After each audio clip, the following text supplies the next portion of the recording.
নমস্কার, সুপ্রভাত সবাইকে। আমার নীরব দিনলিপিতে আপনাদের সবাইকে স্বাগতম। আজকে আমি একটি নতুন জায়গার উদ্দেশ্যে রওনা দিচ্ছি, যেখানে অপেক্ষা করছে অজানা গল্প আর নতুন অ্যাডভেঞ্চার।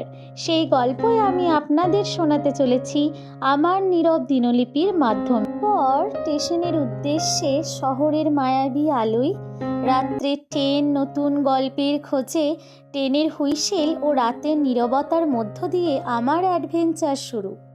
গন্তব্যে পৌঁছানোর চেয়ে আরও বেশি সুন্দর হলো ট্রেনের সাথে যাত্রা। আমার ভাবনাগুলোও ট্রেনের সাথে ছুটে চলেছে দিগন্ত বিস্তৃতভাবে। নামখানা থেকে হুজুতের ঘাট পৌঁছে গেছি প্রায়। গন্তব্য হাতছানি দিচ্ছে, এই তো অপেক্ষা শেষ। এবার প্রকৃতির মনোমুগ্ধকর দৃশ্য দেখতে দেখতে গন্তব্যের দিকে এগিয়ে চলেছি। এবার আমরা নৌকা করে হুজুতের ঘাট পেরিয়ে পৌঁছে যাব আমাদের গন্তব্যস্থল মৌসুমী আইল্যান্ডে। আমাদের রিসর্ট বিচ ক্যান্ডির সাদর আমন্ত্রণ ছিল ডাবের জল। তৃষ্ণা মেটাতে ডাবের জলই সেরা, যার এক চুমুকে সারাদিনের ক্লান্তি দূর হয়। এবার প্রকৃতির কোলে ফ্রেশ হয়ে আত্মার শান্তি খুঁজে পাওয়া গিয়েছিল আমাদের মধ্যাহ্ন ভোজনের মধ্য দিয়ে, যার মধ্যে ছিল ভাত, ডাল, সবজি, চিতল মাছ, পাবদা মাছ আর পমফ্রেট মাছ। খাবার ছিল অসাধারণ। পমফ্রেট আর পাবদার স্বাদ আর গন্ধে মন পুরো মাতোয়ারা। দুপুরের অলসতা আর দোলনার ছন্দ, এর চেয়ে ভালো আর কি হতে পারে।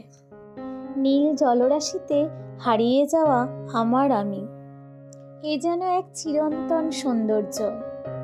এবার সন্ধ্যায় রিসর্টে ফিরে দেখি রিসর্ট হয়ে উঠেছে রঙিন আলোয় মাখা এক টুকরো স্বর্গ।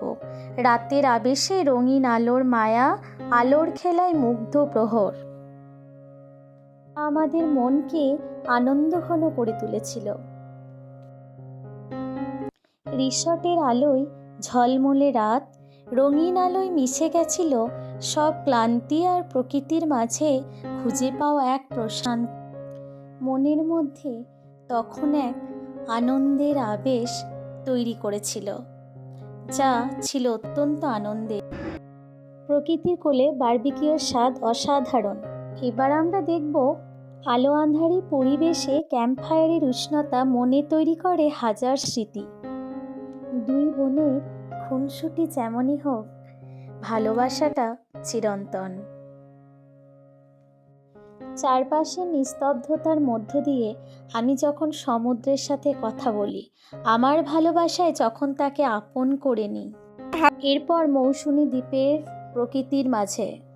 মৌসুমী যেন এক মায়াবী দেশ, শান্ত সমুদ্র আর সবুজ ঘাসের মিতালি মৌসুমী দ্বীপের বুকে হারিয়ে যাওয়া। সূর্য ডোবার গল্প, ঢেউয়ের সাথে আলাপ আর নির্জনতার আহ্বান, প্রকৃতি রূপের মহিমা, এটাই মৌসুমীর মন ভোলানো ঠিকানা। অ্যাট লাস্ট ঢেউয়ের সাথে মিশে থাকা স্মৃতি, গন্তব্য শেষ, গল্পগুলো চিরন্তন হয়ে গেঁথে রইল আমার নীরব দিনলিপিতে। Thank you everyone.